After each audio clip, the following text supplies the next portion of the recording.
Allahumma salli ala sayyidina Muhammad wa ashghil zalimin bizalimin. Allahumma salli ala sayyidina Muhammad wa ashghil zalimin بالظالمين وأخرجنا من بينهم سالمين وعلى آله وصحبه أجمعين. اللهم اغفر لنا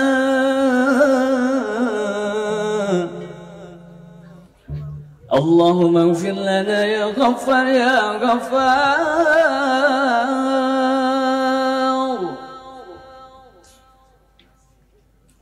اللهم افتح لنا أبواب الرحمة. اللهم افتح لنا أبواب البركة، أبواب النعمة، أبواب القوة، أبواب العافية،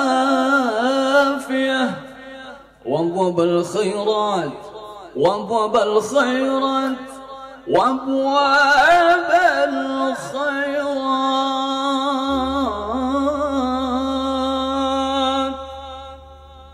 اللهم اغفر لنا يا غفار يا غفار يا غفار.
Bocah angon, bocah angon,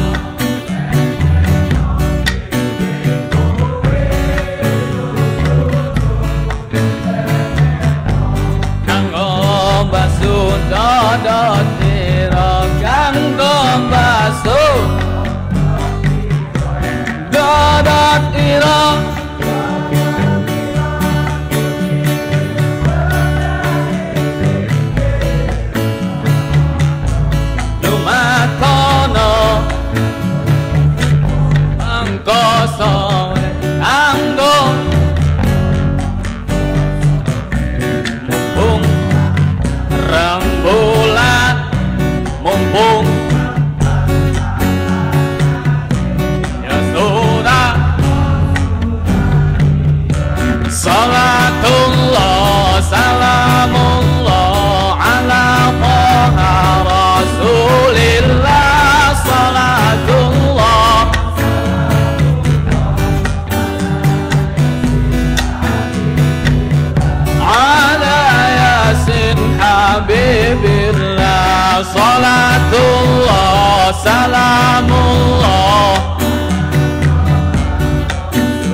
badri ya Allah. Salatu salamullah,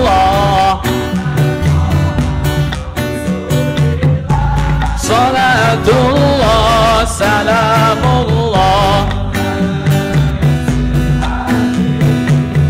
ala yasin habibillah. Ilahi salimil ummah minal afati wa nikmah wa min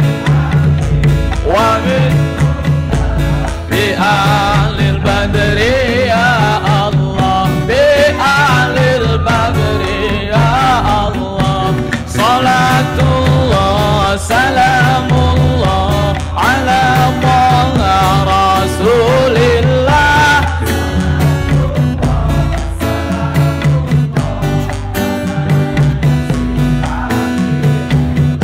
Ala yasin habibillah. Salatullah salamullah ala taha rasulillah. Salatullah salamullah ala yasin habibillah. Ala yasin habibillah. Salatullah salamullah ala taha rasulillah. Salatullah salamullah ala yasin habibillah. Ala yasin habibillah. Salatullah salamullah, salatullah salamullah, salatullah salamullah, salatullah salamullah.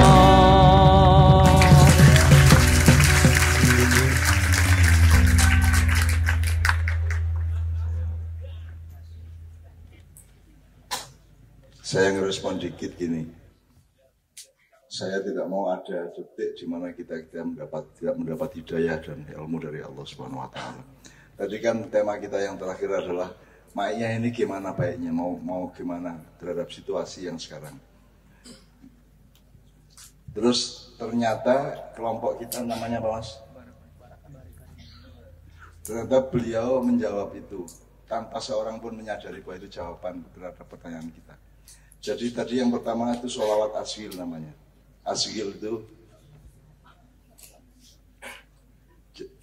lahir, sholawat asghil itu lahir diciptakan oleh cicitnya Sayyidina Ali bin Abi Thalib. Jadi Sayyidina Ja'far bin Zainal Abidin bin Hasan al-Husain, lupa saya, bin Ali. Jadi itu di waktu pemerintahan Yazid bin Muawiyah. Jadi nasibnya keluarga Sayyidina Ali itu sama dengan kita. Mereka tidak kadrun, tidak cebong.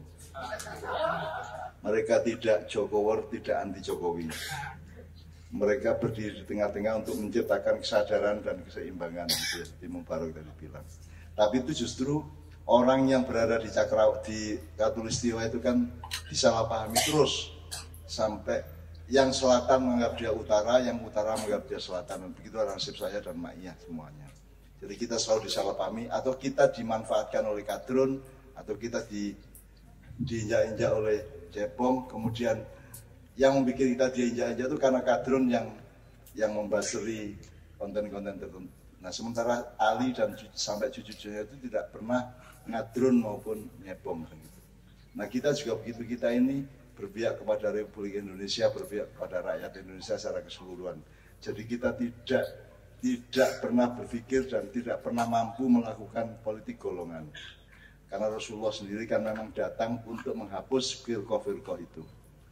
Makanya kita menafsirkan wa'tasimu bihablillahi jami'an itu selama 14 abad itu ditafsirkan berpeganglah pada tali Allah, gitu kan.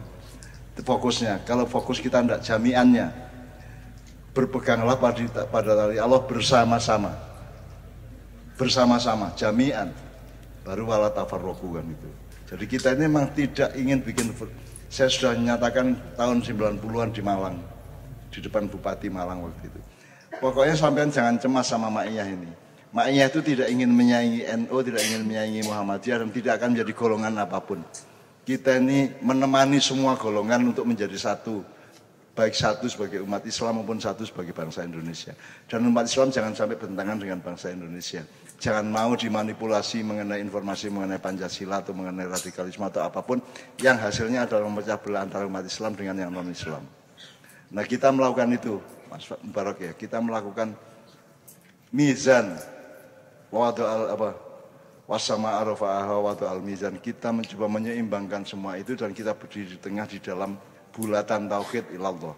Kita tuh bareng-bareng. Kalau mau selawatan kita tuh bareng-bareng. Ketika bikin gerakan selawatan tahun 90 itu bareng-bareng. Kita tidak peduli NU Muhammadiyah, tidak peduli Islam non-Islam, bahkan pernah di Kenduri itu ada kelompok selawat dari gereja. Itu yang malah saya kritik, jangan ikut selawatan. Wong gereja kok sampean selawatan. Artinya saya tetap membenahi itu gitu ya. Jangan mentang-mentang dikaji lantas selawatan, enggak harus. Yang penting you behave as you become yourself gitu kan. Apa adanya, Anda suci dengan diri Anda dan kita semua suci dengan diri kita masing-masing. Kemudian kita bersama-sama berpegangan pada tali Allah. Nah, Allahumma sholli wa sallim ala sayyidina Muhammad wa asyhadu dzalimin wa bidzalimin tadi kalimatnya ya. Itu kan itu caranya Syekh Ja'far Zainal Abidin bin Husain bin Ali itu dia mengambil sikap seperti Ma'iyah. Ya Allah, sibukkan orang-orang yang dolim dengan orang-orang yang dolim. Terus wa akhrijna min bainihim salimin, dan keluarkanlah kami dari kesibukan mereka dan pertentangan mereka antara Anies sama Ganjar misalnya gitu ya. Kita tidak ikut-ikut di situ.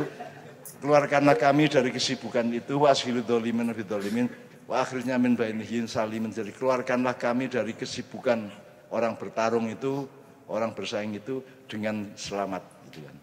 Nah, kita insya Allah kita tidak ada masalah dengan pemilu. Kita tidak ada masalah dengan Anies, tidak masalah dengan Ganjar, tidak masalah dengan Jokowi, tidak masalah dengan siapapun, kita tidak masalah. Bahwa mereka bermasalah dengan kita, bukan kita yang salah kan gitu kan. Kita tidak punya masalah sama mereka. Kita tidak punya masalah dengan hamba Allah, dengan ciptaan Allah. Kita tidak punya masalah dengan sungai. Kita tidak boleh punya masalah dengan angin, dengan pohon. Karena alamnya Allah itu kan juga tidak pernah ditafsirkan bahwa itu bukan alam, Mas. Bukan misalnya alhamdulillahirabbil alamin terjemahannya apa? Coba. Segala puji bagi Allah atas Allah, Tuhannya apa? Rabbil alamin itu. Atas segala alam. Tuhan sekalian alam semesta. Tuhan semesta alam. Semesta alam deh. Nah. Tidak ada yang ingat sampai hari ini alamin itu jamak dari alam. Jadi Allah itu menciptakan semesta banyak, tidak hanya semesta satu. Tidak hanya galaksi-galaksi dan Milky Way, tidak hanya Milky Way sama Andromeda sama Bima Sakti dengan black hole-nya gitu. Tidak. Allah menciptakan alam sangat banyak dan ilmuwan seperti Newton, Einstein sudah tahu bahwa alam itu memuai terus. Maka disebut akbar itu karena dia selalu lebih besar, selalu memuai lebih besar lagi. Nah, sampai si Stephen Hawking sampai meninggalnya kan dia tidak mengakui adanya Tuhan. Saya tidak mengakui itu. Dia sangat melihat Tuhan, melihat dalam arti kesadarannya. Gitu. Dia yang bikin istilah black hole. Ada satu lubang hitam di tengah alam semesta itu yang menyerap semua energi, menyerap semua benda, menyerap cahaya, menyerap semuanya. Pokoknya kalah kalau dari EKB, dilek kabeh gitu ya bahasa Jawanya. Nah, itu apa kalau bukan Allah? Yang bisa mengalahkan semua, bisa menelan semuanya, apalagi dan siapa lagi kecuali Allah. Nah, jadi Stephen Hawking bukan tidak mengakui Allah. Dia pikir itu dia di batas pandangannya itu namanya black hole, lubang hitam itu ya. Ya itu Allah pada batas pandanganmu gitu loh. Jadi Allah itu kan yang sejati, kamu tidak bisa melihat juga, tidak bisa merumuskan juga. Nah, si Stephen Hawking merumuskan itu black hole. Bahkan di antara manusia Indonesia ada black hole-nya. Ada yang tidak bisa ditangkap, ada yang tidak berani, ada yang kekuasaan kayak pun tidak pernah berani menangkap dari zaman Bung Karno sampai sekarang gitu ya. Jadi dia itu black hole, terserap oleh dia semuanya. Gitu ya. Nah, kembali ke Syekh Ja'far tadi ya. Itu satu cara yang memang Islam sudah mulai salah di situ, Mas. Mulai fakultatif, mulai terserap oleh kekuasaan politik, ya politik kekuasaan dan seterusnya, sampai kemudian nanti ada zaman Renaissance, kemudian terjadi masa penggelapan dan umat Islam ikut berpikir seperti orang Barat sekarang. Kita ini melihat Islam secara Barat. Kita ini sekarang ini semua umat Islam. Dan ulama-ulama para cendekiawan Muslim juga ikut itu. Kalau saya melihat dunia dan kehidupan secara Quran. Dari Quran itu alat pandang saya, alat untuk menilai dunia dan kehidupan itu secara Quran. Jadi Quran itu metodologinya, bukan realitas yang dipandang. Yang kita pandang itu afaq wa anfusakum. Jadi kita dan kehidupan ini kita pandang secara Quran. Itu bedanya maknya dengan gerakan Islam yang lain selama ini. Karena kalau Cak Nur dulu kan melihat dunia ini, melihat Quran itu sebagai objek. Sampai sekarang sebenarnya. Quran itu objek dipelajari gitu kan. Jadi dia objeknya. Kalau saya, Quran itu metode untuk memahami apa-apa. Kamu memahami cacing secara Quran, kamu memahami tawon, lebah-lebah, memahami jegunggu, nek Jawa-Jawane ya. Memahami apa? Cipluan, itu cipluan kan. Memahami cipluan, memahami semua itu kita pahami secara Al-Quran. Jadi Al-Quran adalah thariqatul ilmi. Objeknya adalah alam semesta dan kita ini. Nah, cara kita memperlakukan dan melihat manusia dan alam semesta ini adalah dengan Al-Quran. Makanya Al-Quran sudah mengatakan Rabbul Alamin, jadi Allah itu Tuhannya atau pengasuhnya alam-alam yang tidak terbatas. Kalau dua kan alamain. Kalau al-alamin itu kan alam yang jumlahnya tidak terbatas. Dan memang tidak terbatas, jadi kamu tidak bisa. Manusia tidak akan mungkin punya teknologi untuk mengetahui alam secara. Kalau alam itu aja tidak bisa. Anda sekarang ke bulan aja pakai kecepatan cahaya 2,5 menit. Kalau ke matahari 4 menit gitu ya. Pakai kecepatan cahaya. Nah sekarang kalau dari matahari ke matahari yang tata surya yang lain, ke galaksi yang lain, apalagi itu kan tidak akan terjangkau oleh teknologi manusia. Meskipun sudah ada Elon Musk, sudah ada macam-macam, itu tetap terjangkau gitu ya. Maka kalau saya menanggapi semua teknologi baru termasuk AI itu dengan kesadaran Al-Quran.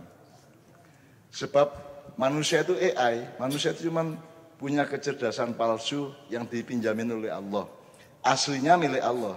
Karena Allah sudah mengatakan secara sangat terang-terangan, Subhanaka la ilma lana illa ma'alam tanah. Dan itu tidak pernah ditafsirkan seperti ini. Jadi Allah mengatakan, wahai Tuhan, Maha suci Engkau, tidak ada ilmu pada kami kecuali yang Engkau berikan kepada kami. Itu urusannya bukan ilmunya tok, Mas, urusannya kesucian. Karena kita awali kalimat pernyataan itu dengan kata Subhanaka, Maha suci Engkau. Jadi kamu kalau ingin dapat ilmu banyak dari maknya, sucikan dirimu. Sucikan tuh jujur pikirnya, hatinya tidak aneh-aneh gitu ya. Jadi suci itu tidak seperti pengertian budaya selama ini. Suci itu kalau kata, kamu jangan mengkambing-kambingkan diri. Kalau kambing, kamu kambing. Kamu ikhlas menjadi kambing dan tidak usah mengkerbau-kerbaukan diri. Gitu. Kalau kamu babi tidak apa-apa. Babi itu ya suci sebagai ciptaan Allah. Bahwa dalam urusan budaya dan fikih dia haram untuk dimakan. Tidak berarti haram untuk di. Jadi itu urusan budaya dan akhlak keduniaan. Tapi semua makhluk Allah suci sebagai ciptaan Allah. Maka yang namanya Subhanaka la ilma lana itu maksudnya Anda yang jujur lah sama dirimu itu yang jujur, yang suci. Suci itu jujur. Jadi kalau Anda 5, jangan bilang 6. Kalau ada orang salah satu jangan di-10-kan. Kalau 10 jangan disatukan. Kalau 5 ya 5, 6 ya 6, 7. Itu namanya suci. Jadi suci itu adalah apa adanya sebagaimana Allah memerintahkan dan menghendaki. Gitu loh. Makanya saya mohon Anda setiap kali kesini sucikan dirimu, bukan sucikan terus wudu. Aku bareng ngising tak wudu, orang itu juga oke ya. Tapi yang nomor satu kesucian itu adalah kejujuranmu dengan dirimu sendiri. Jangan berlebihan kepada masalahmu sendiri. Ojo lebay lah, ojo jenenge nek ning saiki. Yang bawa perasaan itu apa? Japer, jangan tahu baper, jangan bawa perasaan. Artinya perasaan itu bisa mengeksagerasi atau melebih-lebihkan keadaan, betul enggak? Maka Anda harus jadi objektif. Anda objektif apa adanya gitu loh. Kalau orang salah satu jangan disepuluhkan. Kalau orang ngutil hukumannya beda dengan orang korupsi, betul enggak? Nah, kalau manusia itu kadang-kadang tidak mau pakai skala itu. Kalau Allah pasti adil gitu. Meskipun Allah tidak wajib adil, tapi Allah sangat adil. Kita ini wajib adil, tapi tidak pernah bisa adil kan gitu kan. Nah itu bedanya Allah sama kita. Karena Allah Maha tahu, kita hanya tahu sedikit. Kita terbatas tahunya. Makanya kita nyicil syahadat tiap hari. Syahadat itu tidak hanya waktu kamu masuk Islam. Syahadat itu tiap hari kamu bersaksi bahwa Allah berkuasa. Ya Allah, Jos, ya Allah. Kok bisa ya lu? Saya itu sudah putus asa ini. Nggak bisa bayar kuliah, ada loh teman yang minjemin saya itu. Allah itu memang top tenang gitu. Allah itu jos. Nggak apa-apa itu Allahu Akbar itu artinya Allah mahal lebih besar dari yang kamu perkirakan. Kemarin kamu menyangka Allah itu segini, ternyata segini. Ternyata besoknya kamu mengalami lebih besar lagi. Makanya disebut Akbar itu bukan maha besar, mahal lebih besar. Karena Allah itu berkembang terus, bukan Allahnya modot, bukan Allahnya memuai. Kitanya yang pengetahuan kita itu menjadi lebih tinggi, lebih besar gitu. Kitanya. Karena kita tidak mungkin merangkum Allah. Kita tidak mungkin merangkum Allah, kita tidak mungkin merumuskan dan mendefinisikan Allah. Kalau orang Jawa kan mengatakan tan kino yang opo, tan keno kiniro. Laisa kamitsli syai'un, atau kalau di walam yakul lahu kufuwan ahad. Dan Allah itu tidak akan pernah bisa dirumuskan seperti apapun. Apapun. Kalau kamu menyangka Allah itu X, Y, Z, dia lebih dari itu. Walam yakul lahu kufuwan ahad. Ahad itu tidak hanya manusia. Ahad itu apa saja. Apa saja. Setiap segala sesuatu gitu. Jadi teman-teman sekalian, sebenarnya kan sederhana ini kan. Nah ini tadi membawakan selawat itu, kemudian kedua selawat Badar. Juga jarang yang mengingatkan kepada umatnya bahwa sholat Badar itu bukan bikinan orang Arab, bukan bikinan orang Timur Tengah, bukan bikinan Syekh siapa, itu bikinan Kiai Banyuwangi. Sholatullah salah itu salamullah itu bukan bikinan. Jadi ketika Kiai Kanjeng ke Mesir kita bawakan itu bingung mereka opo iki gitu. Opo iki? Opo sanate iki? Sanat ya. Kayak paham-paham mau sanat aja. Sanat itu kan aslinya ilmu hadis mas. Syarat untuk, jadi kalau hadis itu ada asbabul wurud, kalau Quran asbabun nuzul gitu. Kalau hal-hal yang menyangkut informasi dari Rasulullah dan apa saja sirahnya maupun sunnahnya itu harus ada verifikasi referensi. Itu namanya sanad. Ada urutannya. Nah, kita sekarang tidak ada urusan sama sanad. Kita ngertinya matan. Kata kiai gini ya sudah. Saya lakukan aja. Yang tanggung jawab yang ngurusin sanad gitu. Jangan kita di sanad. Kok kon sembayang takon sanad. Kok ngising cewek takon sanad. Cewek aja gitu loh. Wis cewek aja gak usah sanad itu kondi. Kita ini urusan matan. Kita ini sudah ujung dari penemuan sanad itu disimpulkan oleh jumhur ulama. Kita tinggal melakukan. Kita pokoknya kata kiai gini sudah. Kita ikutin aja. Meskipun tetap pakai akal sehat gitu ya. Sepanjang tidak melanggar akal sehat kita jalankan. Sekali lagi tepuk tangan untuk kelompok kita ya. Nah, jadi hikmahnya yang pertama selawat azhil tadi itu jawaban tawaran dia untuk kita. Sekarang untuk pemilu 2024 itu sudah kita selawatan azhil aja. Pokoknya mudah-mudahan Allah menyibukkan para pencari dunia itu dengan pencari dunia yang lain. Monggo, Arab saingan, Arab bentrok, Arab chaos, Arab macam-macam, monggo. Apakah mulai beberapa bulan lagi akan terjadi sesuatu? Monggo. Sibukkan mereka dengan urusan mereka, keduniaan mereka, tapi mohon kepada Allah, kita oleh Allah dikeluarkan dari situasi itu dan kita punya Indonesia sendiri yang sejati, Indonesia sendiri yang suci, ngono ya. Karena suci tidak suci itu tergantung kepada cara pandangmu dan perilakumu sendiri kan itu. Oke. Jadi nomor 2, ternyata boleh kita bikin selawat sendiri boleh, dan saya bikin banyak mas. Saya wakafa billahi ilaha itu bikin saya sendiri, nggak pakai sanad. Lo nggak ada salah kok. Kan Allah itu kan saya urutkan selama ini kan Allah itu kita sadari sebagai banyak fungsi, banyak karakter. Saya akan mengurut dari ilah, Rabbun, waliyun sama wakilun kan. Wakafa billahi waliya terus wakila. Itu saya mengurut algoritma berpikirnya manusia. Pertama Allah itu maha kuasa, ilah. Maka dia yang disembah. Kedua tapi dia nggak hanya hebat dan disembah, dia juga mengasuh kita, menyayangi kita, maka dia Rabbun. Kemudian dia juga wali, dia mewakili urusan-urusan kita juga. Kemudian dialah wakil kita.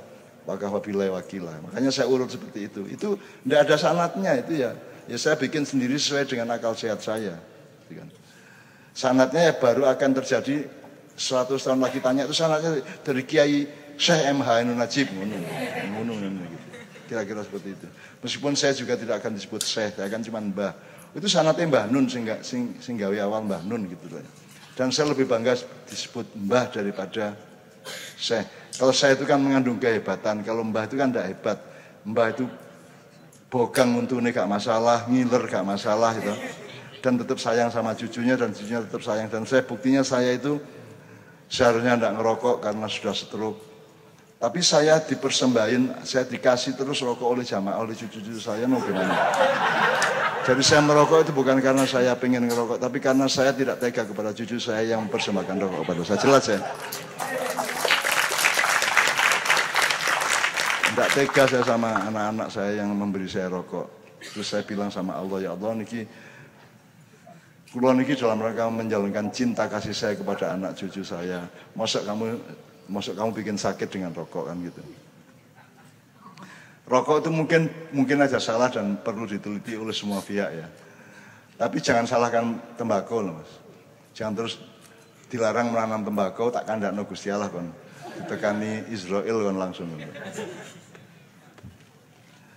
Jangan salahkan tembakau, nanti tembakau ciptaan Allah, rokok ciptaan manusia gitu ya. Nah kalau ciptaan manusia mari diverifikasi, mari dicari sanatnya. Kok rokok, ahli-ahli farmasi, ahli-ahli pengobatan dan kimia itu menyelidiki kembali rokok itu sebenarnya bagaimana. Jangan lantas kamu bikin fatwa hanya berdasarkan informasi dari WHO. Kamu harus meneliti sendiri kalau bisa. Apalagi rokok selalu dikasih gambar sing ono gulune bolong, cangkeme suwek gitu. Ono ta wong rokokan cangkeme suwek ngene iki. Arek-arek ojo ngawur-ngawur po. Ono kene bolong to Mas. Bolong. Padahal saya ingin kasih tahu, tapi ini di luar soal rokok, benar apa tidak ya. Saya ingin kasih tahu. Asupan yang masuk ke dalam badan Anda itu untuk nutrisi atau untuk penyembuhan itu lewat 3 jalan. Dirungokno ya. 1 makanan, 2 minuman, 3 pengasapan. Maaf ya. Jadi ada asupan-asupan zat-zat tertentu yang tidak mungkin dimasukkan ke dalam sel-sel kita, saraf-saraf kita kalau hanya lewat minuman dan makanan. Makanya dibutuhkan pengasapan, kan dia lebih lembut, dia bisa memasuki sela-sela.